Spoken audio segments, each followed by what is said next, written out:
നാവിന്റെ നോമ്പാണ് നമ്മൾ നോക്കുന്നത്. നാവ് കൊണ്ടൊന്നും പറയാൻ പാടില്ല, മിണ്ടാതെ അതാണ് നോമ്പ് കൊണ്ട് നമ്മൾ പരിശീലിക്കുന്നത്. ചെവിയുടെ നോമ്പ് എന്ന് പറഞ്ഞത് അതുകൊണ്ടാണ്. ചെവി കൊണ്ട് മ്യൂസിക്കും ഇത് നമ്മൾ തുറക്കുമ്പോൾ തന്നെ കാണലില്ലേ, ഹറാമല്ലേ കാണുന്നത്. നമ്മൾ എങ്ങനെ കാണാന്ന് വിചാരിച്ചാലും ഈ ഫോണുകളൊക്കെ തുറന്നാലും കാണാൻ വിചാരിക്കാത്തത് നമ്മൾ കാണും. അതിന് വലിയ തെറ്റല്ലേ. ഇമാം ഷാഫി റഹ്മത്തുള്ളയുടെ ചരിത്രത്തിൽ ഇവിടെ വായിച്ചത് ഓർക്കണം. എന്താണെന്നറിയാം, ഇമാം ഷാഫി റഹ്മത്തുള്ള പറയാം, ആരെങ്കിലും അബദ്ധവശാൽ മ്യൂസിക് കേൾക്കാനുള്ള ഒരു സാഹചര്യം ഉണ്ടായാൽ, എപ്പോഴെങ്കിലും മ്യൂസിക് കേൾക്കാനുള്ള സാഹചര്യം ഉണ്ടായാൽ ആദ്യമൊന്ന് ഷഹാദത്ത് ചൊല്ലണമെന്നാണ്. അത്രമേൽ ഗൗരവമുള്ള കാര്യം. ആ മ്യൂസിക് മുസ്ലിം കേൾക്കൂല, അവിശ്വാസിയെ കൊണ്ടേ കേൾക്കാൻ കഴിയുള്ളൂ. അപ്പൊ അതാണ് അത്രയും ഗൗരവമുള്ള കാര്യമാണ്. ചെവിയെ നിയന്ത്രിക്കണം. അതുപോലെ തന്നെ ഹൃദയത്തിനായിരിക്കണം നോമ്പ്.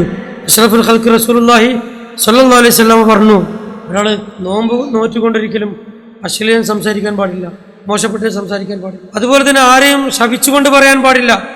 ഞാൻ നോമ്പിലാണ് എന്ന് പറയുന്നത് ഒരാൾ ചൂടായി നമ്മോട്, നമ്മളെ ഒരുപാട് വിഷമിപ്പിച്ചു. അപ്പോൾ ഇനി സ്വായിമു, ഞാൻ നോമ്പുകാരനാണെന്ന് പറഞ്ഞാൽ അതിന് ഓന് കൂലുണ്ട് എന്ന് പറഞ്ഞത്.